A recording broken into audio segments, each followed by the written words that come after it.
बिहार में बिहार की जनता इस बार चुनाव लड़ेगी। दरोगा तक सुरक्षित नहीं हो, हर दूसरे दिन एक दरोगा की, एक पुलिस की हत्याएं हो जाती हो, हर तीसरे दिन मुस्लिमों को, मौलानाओं को, हर चौथे दिन किसी ब्राह्मण की हत्या हो जाए, हर पांचवें दिन कोई ठाकुर निशाने पे हो, तो अब बिहार की जनता आने वाले चुनाव में जो चारों भैया हमरे गए हैं ना, उनको लेटा देंगे वो लोग। और जिसको बैरिस्टर साहब भेज देंगे वो जीत करके विधानसभा में अख्तरुल इमान साहब के कंधे लूटा बा, तू हो लूटा और लूटे के आजादी बा। अब बिहार के जो वर्तमान में जो राजनीतिक दल बा, इस सबसे बड़ा उग्रवादी बा। नमस्कार, सत श्री अकाल, मैं रोशन कुशवाहा और आप देख रहे हैं times of Sitamarhi. Times of Sitamarhi में आपका स्वागत है। मैं बात कर रहा हूं बिहार की राजनीति की, और पूरे देश में इन दिनों बस चर्चा है तो वो एमएम को लेकर कि ऑल इंडिया मजलिस इत्तेहादुल मुस्लिमीन बिहार में कितने सीटों पे चुनाव लड़ेगी। फाइनली इसी पे जो एमएम के एक सच्चा सिपाही है, जी हाँ, जो दिन रात एमएम के लिए काम करता है, मनमोहन गामा झा।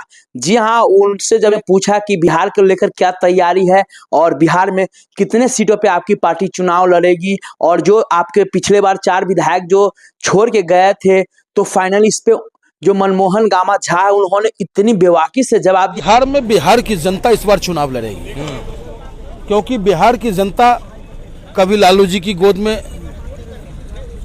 पनपता रहा, फलता रहा, फूलता रहा, अब नीतीश जी के गोद में, एनडीए की गोद में पनप रहा, फूल रहा है।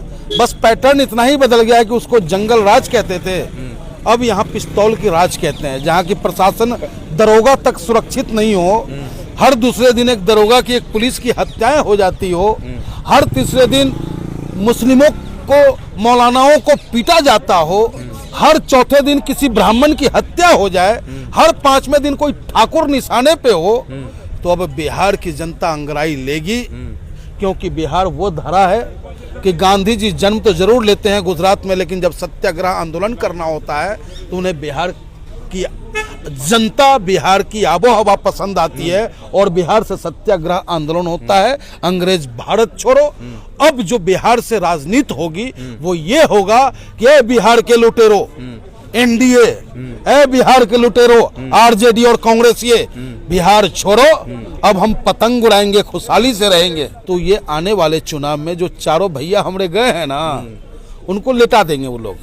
और जिसको बैरिस्टर साहब भेज देंगे वो जीत करके विधानसभा में अख्तरुल इमान साहब के कंधे को मजबूत करने का। लगभग 120 सीटों पे चुनाव लड़ने की तैयारी है बिहार की धरा पे, 120 सीटों पे। क्योंकि देखिए, आप हमें ये ना कहें कि हम मुसलमानों की पार्टी है बिहार में। आज बिहार में ठाकुर समाज हमारे साथ है, बिहार में दलित समाज हमारे साथ है, बिहार में आप देख रहे हो कि ये बिहारी बाबू गाजियाबाद से लेकर के वहाँ तक अपना काम करने को कार्य तैयार है।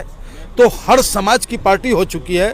बिहार में लगभग 40 सीट ऐसे हैं जहाँ की मुस्लिम मतदाता प्रभावित करता है, और बाकी सीट जो है जहां ठाकुर और ब्राह्मण प्रभावित करता है। और जब जातीय समीकरण की बात होगी तो 18% मुस्लिम है, 4% ब्राह्मण है, 3% ठाकुर है, बाकी सभी समाज की हम बात। हमू लूटा बा, तू हो लूटा और लूटे के आजादी बा। अब बिहार के जो वर्तमान में जो राजनीतिक दल बा, इस सबसे बड़ा उग्रवादी बा, जो कि कभी जाति के नाम पर लड़ा देता है, कभी धर्म के नाम पे लड़ाता है, और बस सत्ता पे काबिज। तो आपने देखा बेवाकी से उन्होंने जवाब दिया, और बहुत अच्छा उनका एक बात लगा कि हमहू लूटब, तूहू लूटा, लूटे के आजादी बा, और ये सब पार्टी जो है सब उग्रवादी बा। तो ये कहीं ना कहीं रियलिटी है, बिल्कुल सच्चाई है जो ये कहते हैं, बिल्कुल।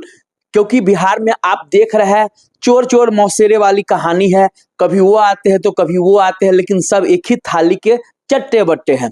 जी हाँ, ऐसा जो लगे कि भैया कुछ यूनिक है, कोई हट के आया है जो करे। आज आप देख ही रहे बिहार में किस तरह से बस से बदतर हालत है आम जनता की। पर डे जहां पुलिस वाले सेफ नहीं है, उन्होंने गलत नहीं कहा, पर डे पुलिस वाले की मर्डर हो रही है, अपराधी बेलगाम है, कोई नकेल कसने वाला नहीं है। अख्तरुल इमाम साहब जो है दलित पिछड़ों की आवाज उठाते हैं सदन में। उसके बाद आपने देखा कि किस तरह बिहार की राजनीति, अभी जैसा कि रमजान का महीना चल रहा है तो सब पार्टी अपनी अपनी दावते इफ्तार दे रहे हैं, और दावते इफ्तार में किस तरह देखते हैं रोजेदारों को कुछ मिलता ही नहीं है, और जो गैर रोजेदार होते हैं वो सब कुछ लेकर चला जाता है। तो ये चल रहा है बिहार में, क्योंकि ये चुनावी साल है, चुनावी साल में कुछ भी हो सकता है। ये खासकर आप देख ही रहे जो खबरें आ रही है, डेली आए दिन कुछ ना कुछ सुनने को मिलता ही है। लेकिन जिस तरह से एमएम ने इस बार कमर कस ली है, इस बार तैयारी की हुई है, उससे तो कहीं ना कहीं जो खासकर आरजेडी, जेडीयू और कांग्रेस है उनमें भी घबराहट है, बेचैनी है। और इसीलिए कांग्रेस आप देख ही रहे बिहार में कि कांग्रेस अभी दूसरे राह पे चल रहा है। सब लोग कह रहे हैं कि कांग्रेस लगता है आरजेडी से अलग हो जाएगी, और ये सच्चाई है, कहीं ना कहीं चुनाव से पहले ही अलग हो जाएगी।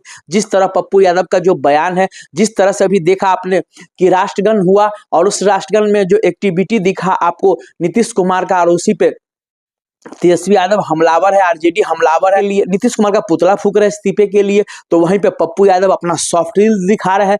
मतलब कहीं ना कहीं साफ पप्पू यादव का कहना कि किसी तरह कांग्रेस और नीतीश कुमार ये आ जाए और बाकी जो और दल है वो सब साथ में आ जाए, तो फिर बिहार में बल्ले बल्ले हो जाएगी।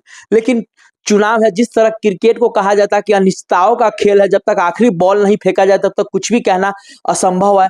इसीलिए राजनीति भी अनिश्चितताओं का खेल है कि कब कहां क्या हो जाए कोई नहीं जानता है।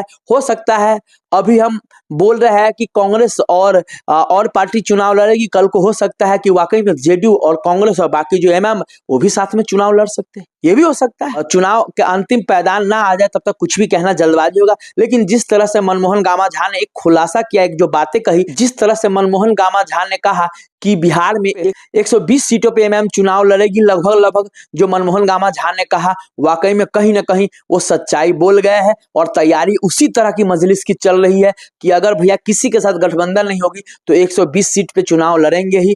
विशेष ये तो आने वाला वक्त में आपको पता चल ही जाएगा। बाकी आप लोगों का क्या कमेंट राय विचार है मनमोहन गामा झा को लेकर, सो प्लीज कमेंट करके जरूर बताया। तब तक के लिए बाय बाय, टेक केयर, देखते रहिए टाइम्स ऑफ सीतामढ़ी।